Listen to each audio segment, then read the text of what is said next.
to the final. He had fun. I think he surprised us too. What did he run? 10:36? Yeah, he did. Something He like surprised that. a lot of people. It was good. Will we see a surprise here from the 5-time Olympic medalist Justin Gatlin? Well, he has every medal, right? 04 gold, bronze in 2012, silver behind Bolt in 2016. If he gets to Tokyo and gets a medal, he'll be the oldest Olympic medalist in any race. He's in lane 3, 2 lanes to his right. Trayvon Brommel, fastest man in 2021. Both of these guys call Florida home. Fastest man in the world and undefeated all 2021. That's all you need to know about this kid. 9:77 is what he has run on this extraordinary comeback story. So you see Jalen Bacon there, Cravon Gillespie, Kenny Benaric, Isaiah Young, Mackay Williams, and Mike Rogers out wide in lane 8. Keep an eye on Mike, that's for sure. Here's Kenny Benaric. We've got to keep a watchful eye on him too. Yeah, because this is the event that he doesn't have as much pressure in. He's expected to be among the top 3 in the 200 because of how well he's been running this year. He said, I just want to have fun with it. Call me Kung Fu Kenny. I want to be more. I want to live Kung Fu Kenny. Take some of the pressure off.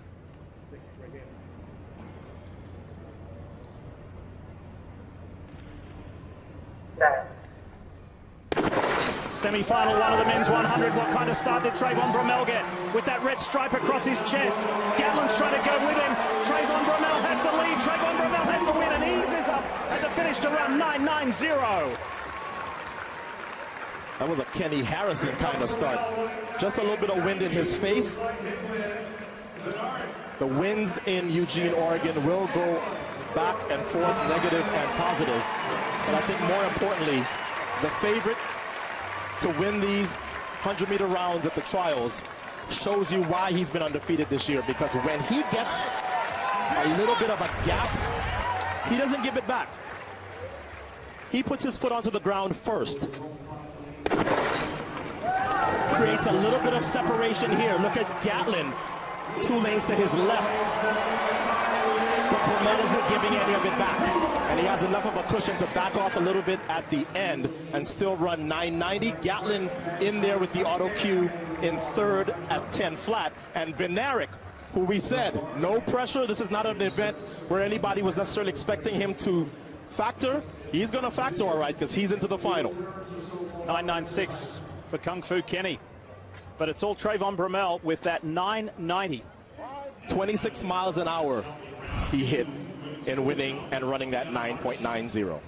Top 3 get the auto cue, as Addo said, to the final. You'll see that later tonight.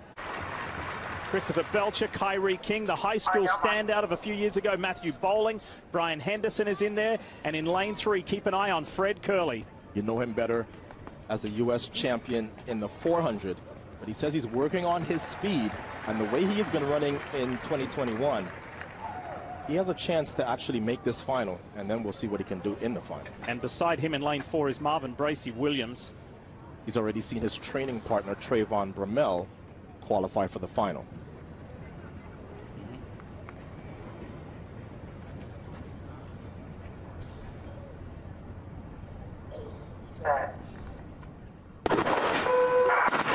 It's false start. Oh, wait. Let's go back and do it again.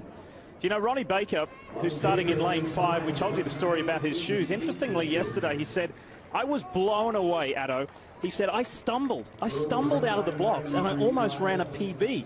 He said, I think the mistake that I made out of the blocks actually made me hyper aware that I needed to have a better drive phase and push extra hard as we try and identify who caused this false start. And I talked a little earlier about how long a championship hold is. The time between set and when the gun is actually fired. It's usually a little longer for championships, the Olympics, the World Championships, the Olympic trials. That is what is causing a lot of these false starts, because when these guys come up for set, there's a little twitching, there's a little movement. And sometimes the starter is going to hear that tone in his ear that says somebody was not steady at the set command. It's Matthew Bowling there closest to camera, 21-year-old Texan. On the subject of stumbling, though, there's good stumbling and there's bad stumbling. If you're a sprinter, you can stumble forward and that's okay. You'll recover from that a lot easier. If you stumble and you step off to the side, sometimes that can be fatal for your race. Marvin Bracey Williams, who starts in lane 4, was frustrated with the final 40 metres. He said, I need to clean that up. I need to be better today to ensure a spot in the final. Lyles in 2, Curley in 3, Bracey Williams in 4, Baker in 5. Clean start this time. Good start from Bracey. Oh, Bracey Williams has pulled up. Ronnie Baker over Fred Curley. Now Curley comes back. Curley, Ronnie Baker and Noah Lyles, the top 3. Lee, this is a guy who has never made a U.S. team ever. Not World Championships, not Olympics. He is now into his very first Olympic trials final. Noah Lyles looks up at the board. He is also in. But what about Fred Curley given the decision on the line? Fred Curley, the quarter miler, making noise in the 100. 9.92 for Fred Curley over Ronnie Baker. I thought this was the best start that Noah Lyles has had in these trials, and he would need it because Ronnie Baker was gone. And look at Fred Curley running well through the line. He would get to the line first, Ronnie Baker second. Those are your 3 automatically into the final for this evening. You see in the background Marvin Bracey Williams pulling up there. That's a real shame for him because he's literally having the best year of his life. He just set a personal best less than a month ago. Speaking of time, it was only about 2 weeks ago that Fred Curley said, I'm running the 100 and 200, not the 400. And everybody said, what? And look at Curley, #1 qualifier from the second semi-final to go through. By the way, Mackay Williams and Cravon Gillespie will go through from the first semi-final on time. The finalists have been set, and you'll see it later tonight live here on NBC.